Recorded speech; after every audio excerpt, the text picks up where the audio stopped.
Ephesians 4:2-4. Be completely humble and gentle. Be patient with one another in love. Make every effort to keep the unity of the Spirit through the bond of peace. There is one body and one Spirit, just as you were called to one hope when you were called. 1 Peter 1:23. For you have been born again, not of imperishable seed, but of imperishable, through the living and enduring Word of God. 2 Timothy 3:14-17.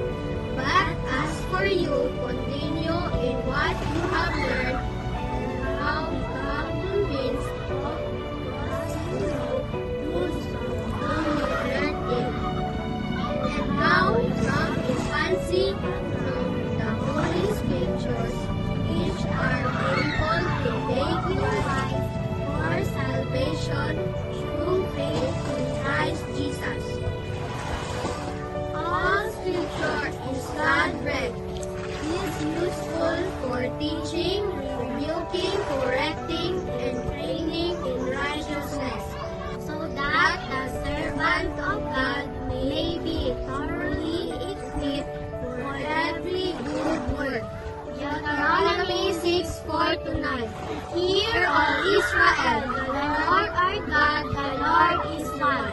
Love the Lord your God with all your heart and with all your soul and with all your strength. These commandments I give you today are to be on your heart. Impress them on your children. Talk about them when you sit at home, when you walk along the road, when you lie down, and when you get up. Tie them as symbols on your hands and bind them on your foreheads. Write them on the door frames of your houses, and the gates, and on your gate. Psalms 119, 127, 128.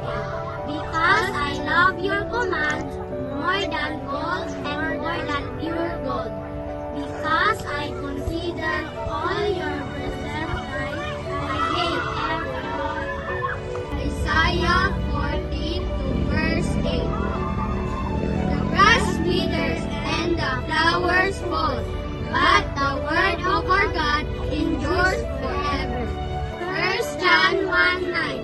If we confess our sins, He is faithful and just, and forgive us our sins, and purify us from all unrighteousness. 2 Chronicles 7:14-15.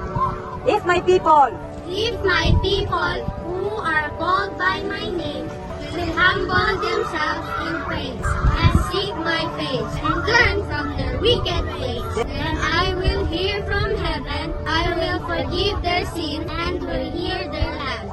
Now my eyes will be open and my ears attentive to the prayers offered in this place. Proverbs 3:1-3.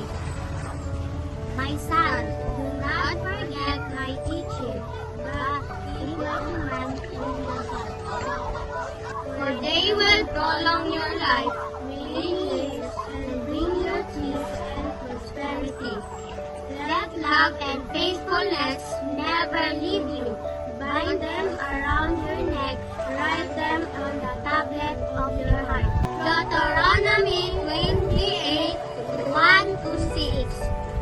If you fully obey the Lord your God and carefully follow all His commands I give you today, the Lord your God will set you high above all the nations on earth. All these blessings will come on you and accompany you if you obey the Lord your God. You will be blessed in the city and blessed in the country.